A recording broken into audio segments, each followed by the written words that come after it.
afternoon, everyone. This is RAND, and welcome to the Global Guided Meditation Call for Thursday, May 15, 2025, after 3:15 p.m. Eastern. We're having a reverse aging health call and all the rest. Tomorrow night, Friday, May 16th, after 9:15 p.m. Eastern. The mind turned inwards is the self. Turned outwards, it becomes the ego and all the world, from Maharishi. In each moment of this life, we have the choice to respond to life from a completely new, alive, and freeing space that is born in the now. Or we can react from an older, unconscious, conditioned pattern that stems from a past story. Choice is always yours, and each second, if and when you respond from a fresh place of freedom or from past conditioning. The type of story we are talking about is not that enjoyable fantasy fairy tale story that we all enjoy listening to around the campfire.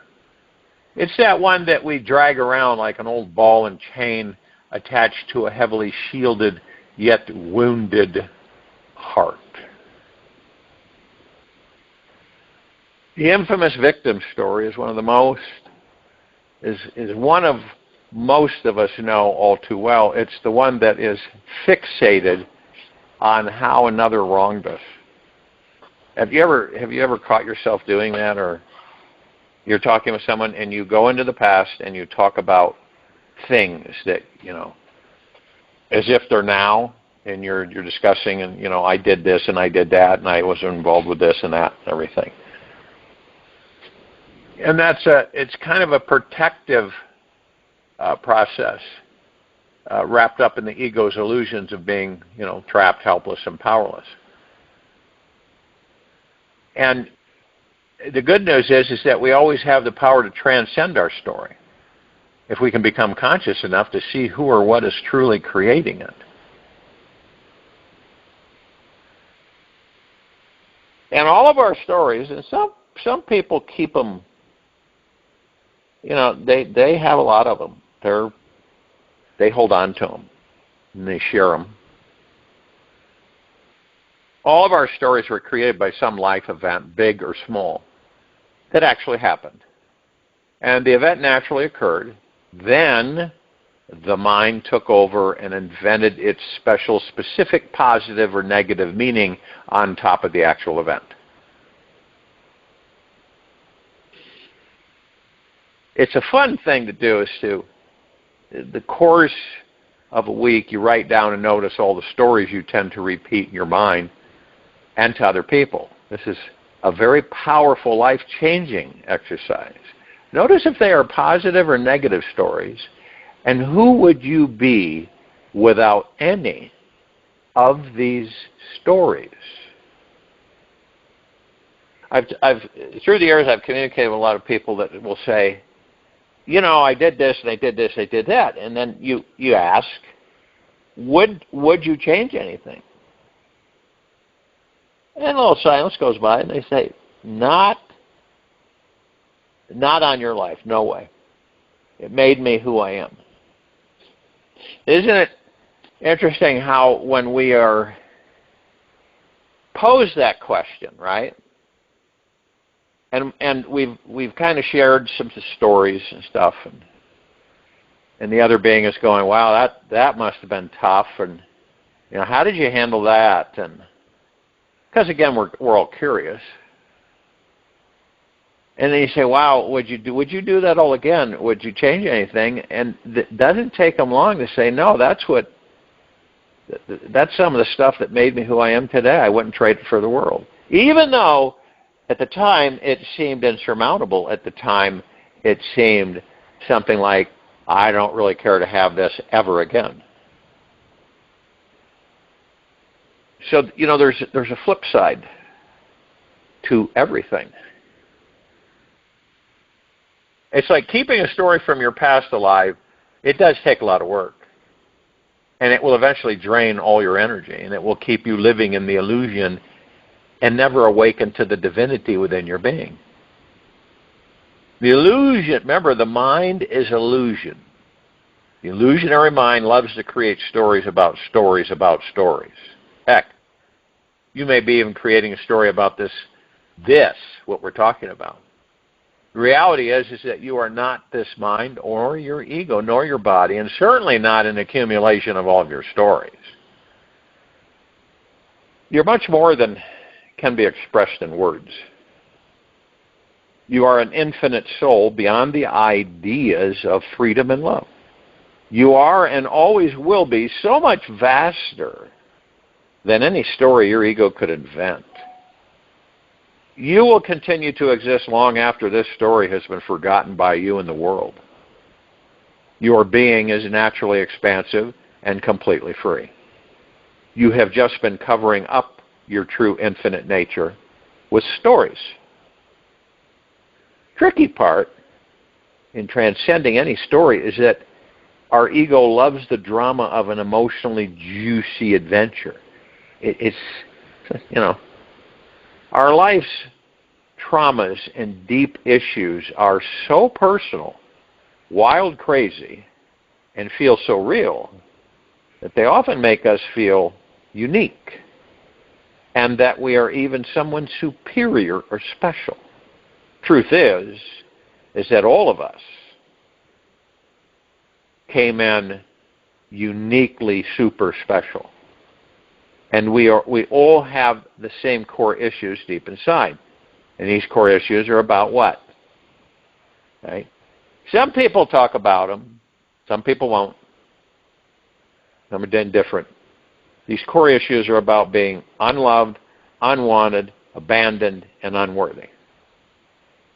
What a great recipe to instigate massive transformation in one's lifetime.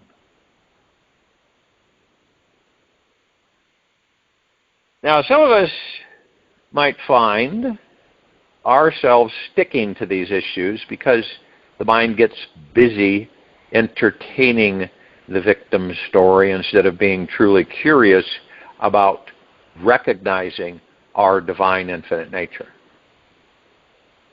Now, these personal issues can make up a major part of who you think you are. So to let go of them in many ways can feel like letting go of your entire identity.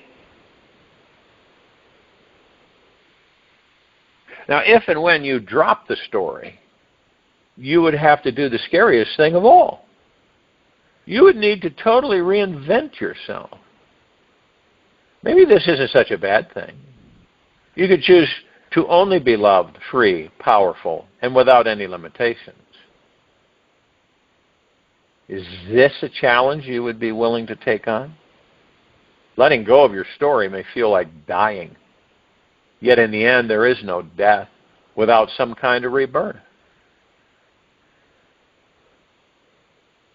So how does one truly transcend their story? Just watch it. Just watch it. Do not participate in it. Notice if you are focusing on what you want or don't want. See how present you are to the now moment, or just reprogramming yourself with more illusions from your past. The experience that we have will always be created from our personal interpretation and universal perception. If and when we find that we are really, really, really stuck putting energy into how we aren't enough of this or that, and then we may simply need some tools to shift our experience.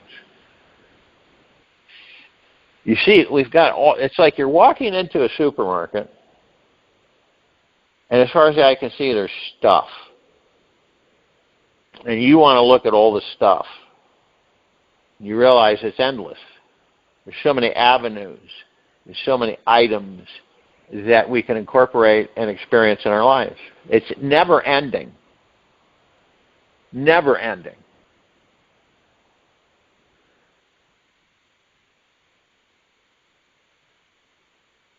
And you see, when you can actually, as you're watching things, not judging them, but you actually start to see the reason why any of us are where we are at is because we created it. We manifested it. Doesn't matter what it is. It's like you enlist in a military branch, right? You're young, you enlist. And then you're called to active duty. In other words, you go on assignment, you engage in conflict. So when you engage in this conflict, you do know, it is in the back of your mind just a bit, of the possible mortality of that. But most of the time you're concentrating on the task at hand. You're not really thinking about having to leave the body prematurely, right? This is why the majority of us, when we enter a conflict, those of us who chose, military active duty, where you go in and you have assignment and you take care of the assignment. Other times, some of us will get shot, blown up, lots of different things. And then we have to leave the body. The body can no longer sustain itself, let alone us. So then you say to yourself that, well, that wasn't my fault. Well, it's not about a fault. You chose to do certain things that brought you to that moment. See? You created the whole stage.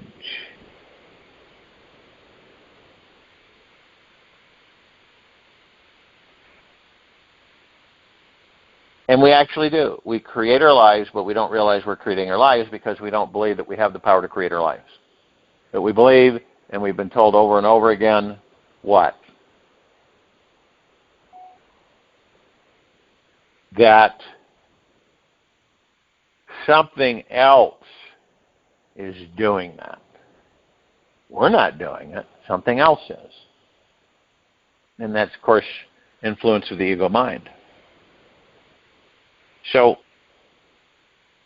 but when you face it and you embrace it and you say, okay, so I am doing this. I am manifesting. I am creating everything. Even the stuff that you doesn't register. Where did that come from? I can't believe that's here. And there's thoughts that go out that you don't pay attention to.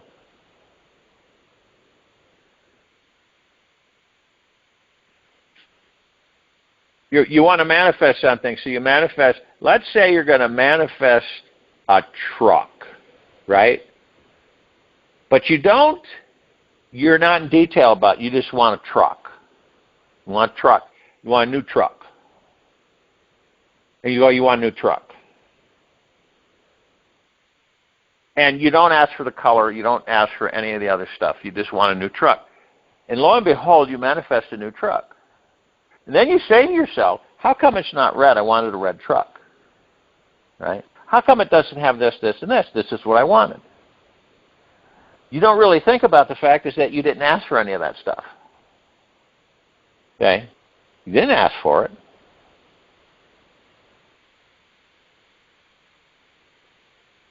And most of us don't really reflect that. We just go about our business and watch this new truck. But when you're in a meditative state and you're in silence and you focus on what you want, that's where it all happens, and that's where you've got to be very detailed, focused and detailed on what it is you want. Because if you're not and it's sloppy, you're going to get something, but it isn't going to be what you had asked for. It'll be close, but a lot of things will be missing because you didn't ask for them. And that's with everything. We put out the frequency and the energy to attract things. We get things, but they're not quite what we asked for.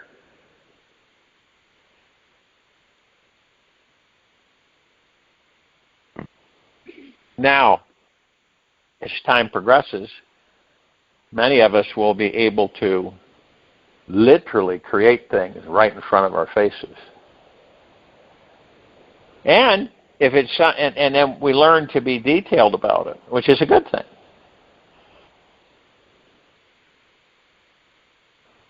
And then we get what we want.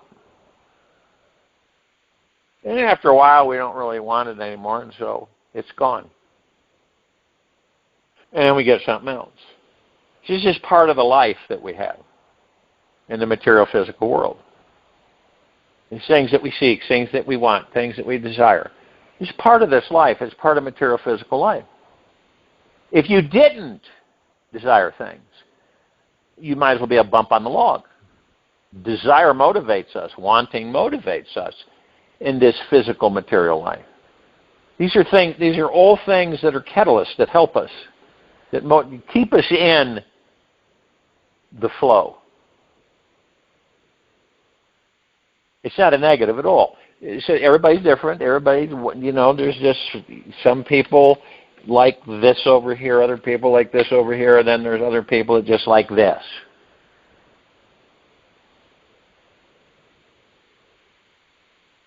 But see, what the majority of us on this planet don't really comprehend is that we already can do that. We just don't know how. And many feel funny about it or creepy, or, I've had people say all kinds of stuff. But it's our natural state of being. Doesn't it make sense? That, you've got all this abundance, and we do. I mean, the abundance is the inherent nature of the universe. Inherent. It isn't something that's kind of sprinkled in later. And we exist in an absolutely phenomenal, abundant universe where there is a plethora of things, ideas, love, money, friends, and opportunities all around us all the time. All the time.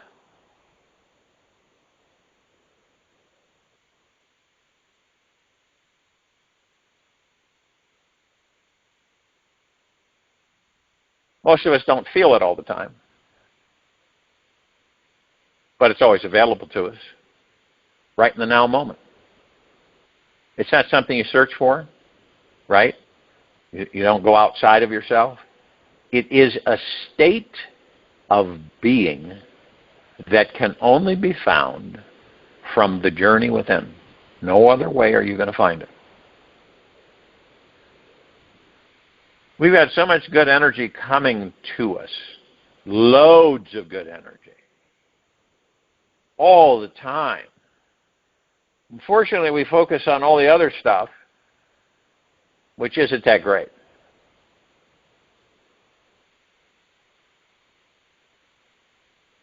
When you stop trying to achieve whatever it is, and switch to trusting it is here and now, and gently practice receiving it. It isn't our natural state of being to pursue things. It isn't.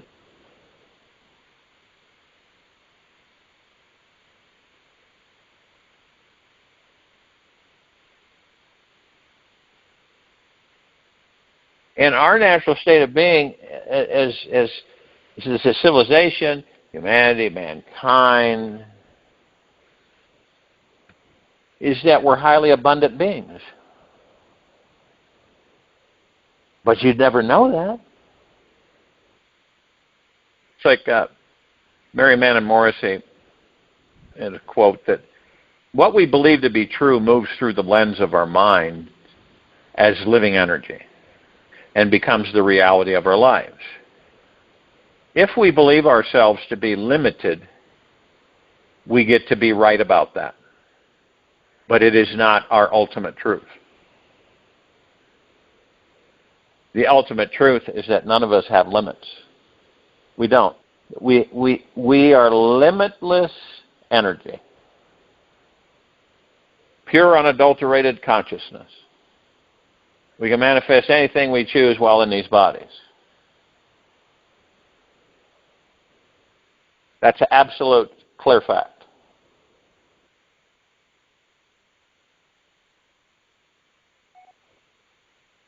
And see what's connected to that on all fronts.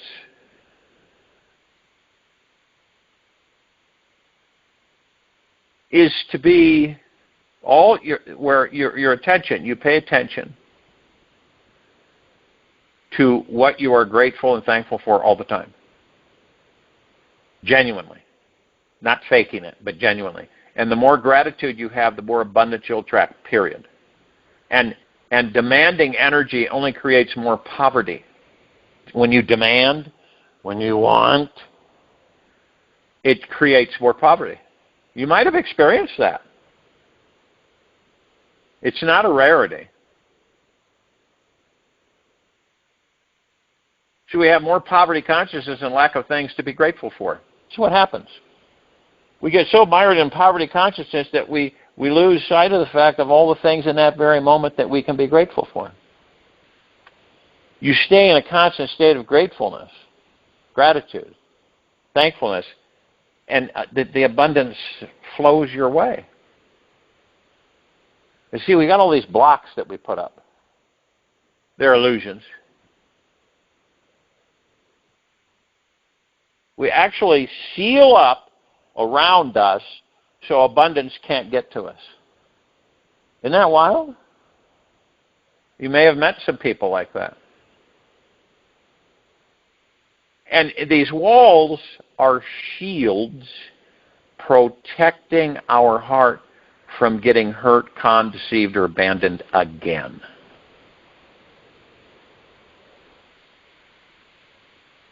So what's our choice?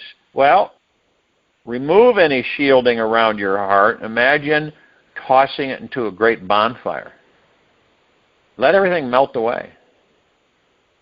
And if it still feels like it's there, or coming back, simply invite the fire inside of you to consume your heart and any walls it has. And then breathe deeply and physically open your arms wide, inviting this fiery purification to remove all defenses from your life.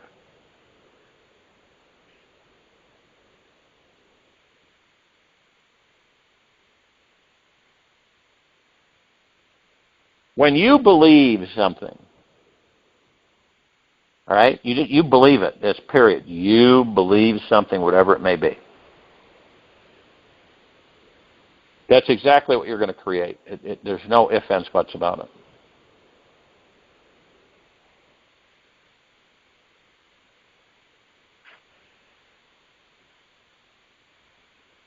Even a lot of us will create it and not realize we created it. We think it came from some other source. We really did come to this planet to enjoy our lives, but also to help others. To help others. Enjoy our lives and help other people. Stay in deep gratitude and thankfulness 24/7. Doesn't matter what's going on out there. Really doesn't. Knowing that you're an omnipotently powerful, supreme, manifesting, abundant being in that body never dies. And you can manifest anything you choose. That conviction's there, that commitment. Some people have it. They just say, and it's not arrogance and it's not ego-minded, it's heart-minded, and they just know that they can attract whatever it is they want.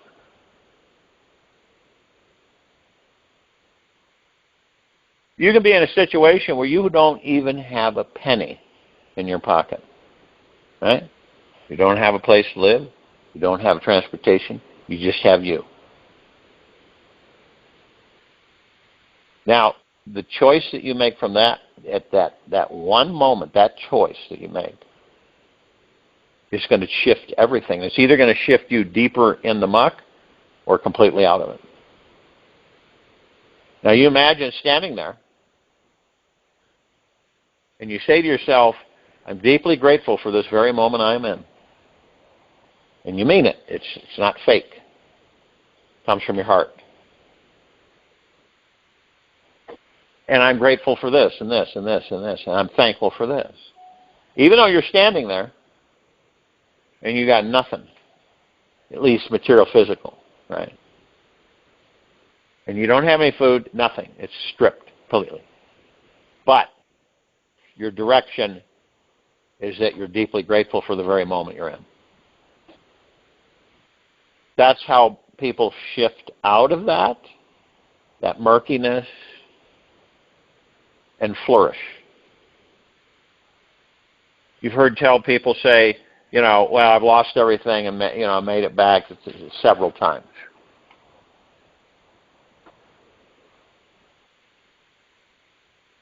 Well, how did they do that? Well, because they stayed in gratitude and they just knew they could. Confidence, trust, faith in oneself and this universe. Now, some of us will say, right? What we will say is, oh, come on, you can't be serious. Look at all this crap that's happening to me and everything. You want me to be grateful? No, I don't want you to be grateful. I'm conveying to you is that it's a very good idea at this moment in your life to start practicing gratitude. And then they say, well, how can I be grateful when all this stuff's coming down all around me? Because you're alive. And you're still in that body. Or you can manifest anything you choose. Period. But as soon as you doubt it, it's gone bye-bye. You doubt it, even a smidgen, it's gone. You block it. Yeah, that's the prison. Those are the walls. And we let go. We surrender all the time, 24/7 surrender. Just let things go. Instead of stress and worry and get fractured about it, we just let it go. We know what it is. It doesn't serve us a greater good. So I surrender this. I surrender it. Universe, take this. It's yours. Thank you. And even though we know that if we focus on something, right, that's it, wherever attention goes, energy flows, we focus on it. Some of us know that we're focusing on something we don't care to have, but we still focus on it. Others of us will just nip it in the bud right there.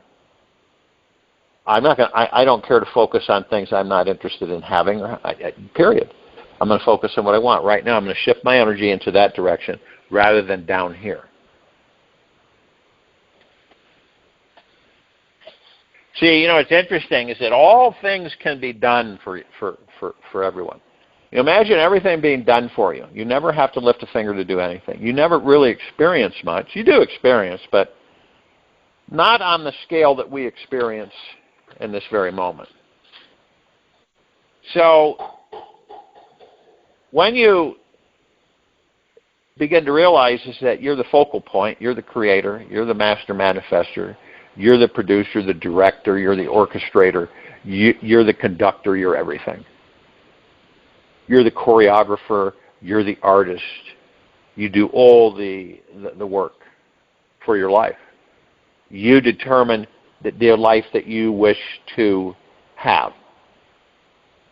Now, if you aren't focused on that, then it's random. Your life becomes random events that are created by the ego mind that you embrace and bring into your reality. Without realizing that you're the master and commander, as I've said several times, the ego mind isn't. Put that big, huge neon stop sign up every time the ego mind comes in. And you say, "Stop, ego mind! You're not in charge here." And it'll fade out. It'll come back, obviously, but it fades out.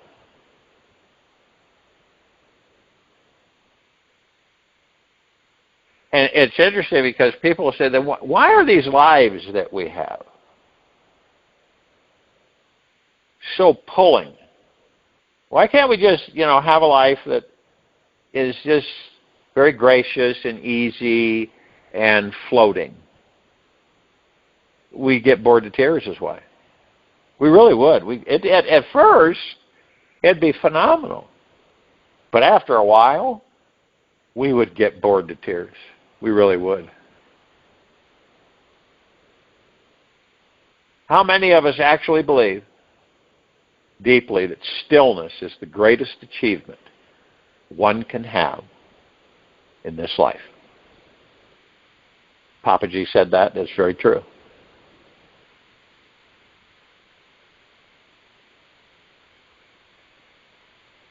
Stillness is the greatest achievement one can have in this life. Now, how many people concentrate on stillness? Not many, because they're so distracted with everything else they're creating.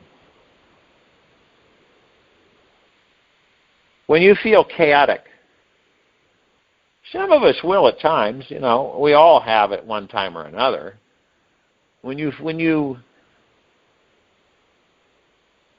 Everything feels chaotic. And we're living in super exciting times. I mean, really, truly. And the good news is that we all have a choice on how to be. And we do not have to let chaotic feelings rule our existence. So what do? Well, we learn how to let go. We go into these meditations. We have no outside interference. We get in a comfortable position. We're still as a statue. We're relaxed in our bodies.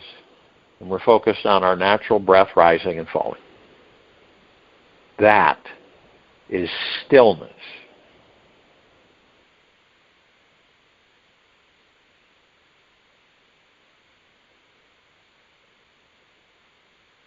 And be focused on what life has to offer you.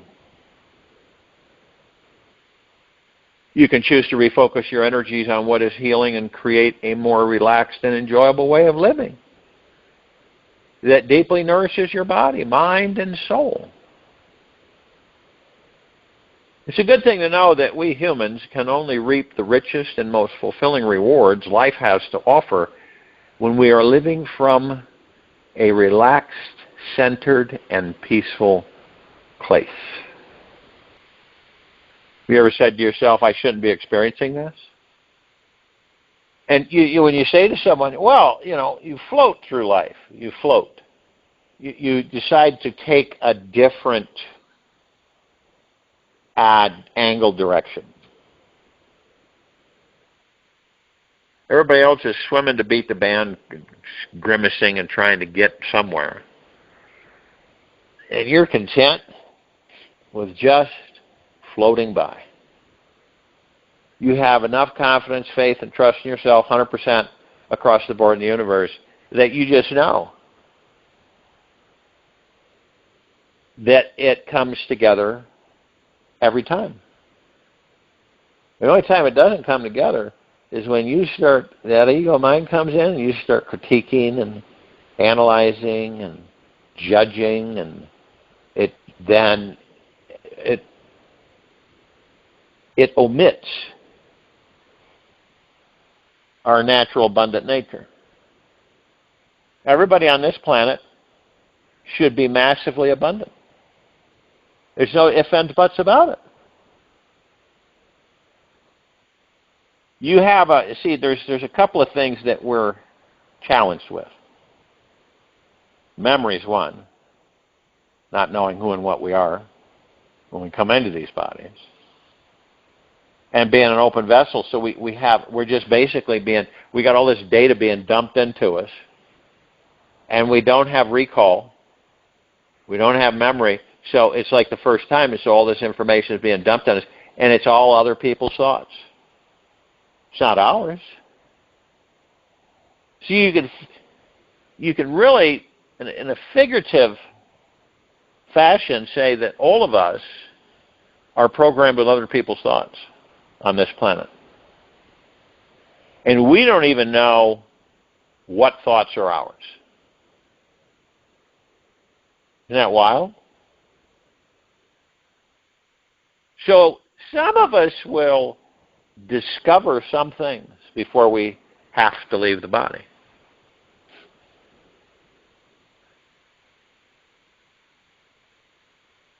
See, it's mastering. It's being able to identify who and what we are within these bodies, and everything else comes flowing in. First, we've got to master that. Acknowledge the fact on who and what we are. Because if we don't do that, then life is random. Things just are random. They still come from our thoughts, but we don't know, we don't identify our thoughts. And a lot of the times we pull in thoughts that aren't ours, that are other people's thoughts. And we live those thoughts. That's wild too. So some of us become fully aware that the actual gateway to all abundance, gratitude, thankfulness, and everything forever is within us. It's where it's at. You'll never find it outside of yourself, ever, period. Oh, maybe a little bit that's about like us, and that's gone. But you will not find it out there no matter how much you believe you can.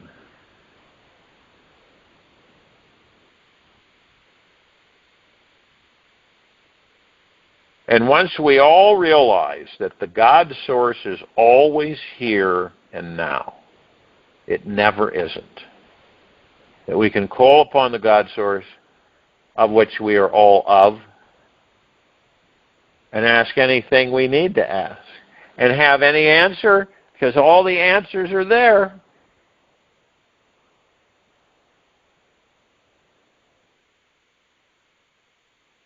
And not being in a hurry about anything. Really, truly. You start to realize, what the heck am I rushing and hurrying for? I really don't need to do that. Because we put ourselves under the gun when we really don't need to. We get in the habit of putting ourselves under the gun. Which means, putting undue stress, anxiety, pressure, I got to perform, got to do this. And then we choose to begin to practice the fine art of trusting the perfection of each moment as it arises.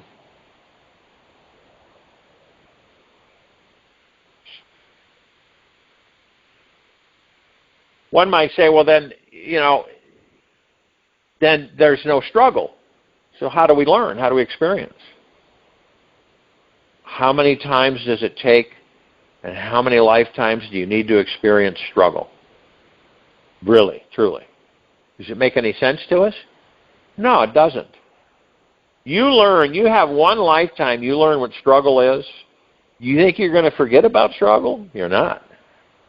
You learned it. Sometimes, the way it's set up now is just absolutely garbage because it's the redundancy. We keep this cycle going, and we have many lifetimes, and then we experience struggle.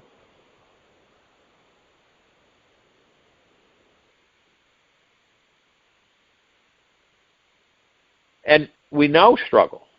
We experience pain and suffering. We know pain and suffering. I guarantee you that every one of us knows what pain and suffering is. Because every one of us has experienced some form of it. And not in just this lifetime. We know what disappointment is. We know what anxiety is. We know what fear is. We know what happiness, joy, and bliss is. We know what gratitude is. We know what these things are. Why? Because we've experienced them. We don't need to experience them a million lifetimes. That's absolutely crazy. Do we struggle no matter what life we're in? You know, let's say our vibrational frequency increases, we increase it to a certain extent, and we're in 5D. Is there struggle in 5D? Is there disappointment? There will be if you haven't embraced the heart-mind yet. Let's say you're halfway. And another thing that's interesting is that when everyone, because everyone will eventually know all their past lives. Period. Not only that, and this is a real touchy one, knowing all your future lives. That is different altogether. And you will know it all. You will know. You don't know it all yet. Not just yet. But you will. I'll join you in meditation. I'll return to close us out.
Take an easy and slow breath in through the nose, and an easy and slow breath out from the mouth. Remain still, relaxed into your body, focused on your breath rising and falling.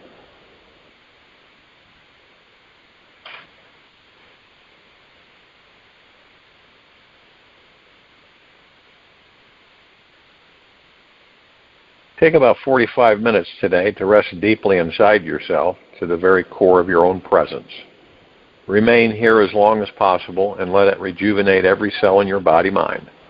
It is from this space that you will understand, comprehend how you are the center of all creation and exactly how to manifest everything you want. Believe that to heal yourself is easy. You have powers inside you that are beyond amazing. Your soul is so powerful that any old trauma, dis-ease, or negative experience can be instantly transformed. Choose today to be the most powerful healing experience of your life. Let your mind go wild into the unknown with this possibility. The moment it does, you will feel and know in your heart your true spiritual nature is already complete and whole. Take this with you for the rest of the day, into the evening and night and the following morning. We will return here Friday, May 16, 2025, after 3:15 p.m. Eastern to continue our global guided meditation call, and after 9:15 p.m. Eastern to continue our reverse aging health call.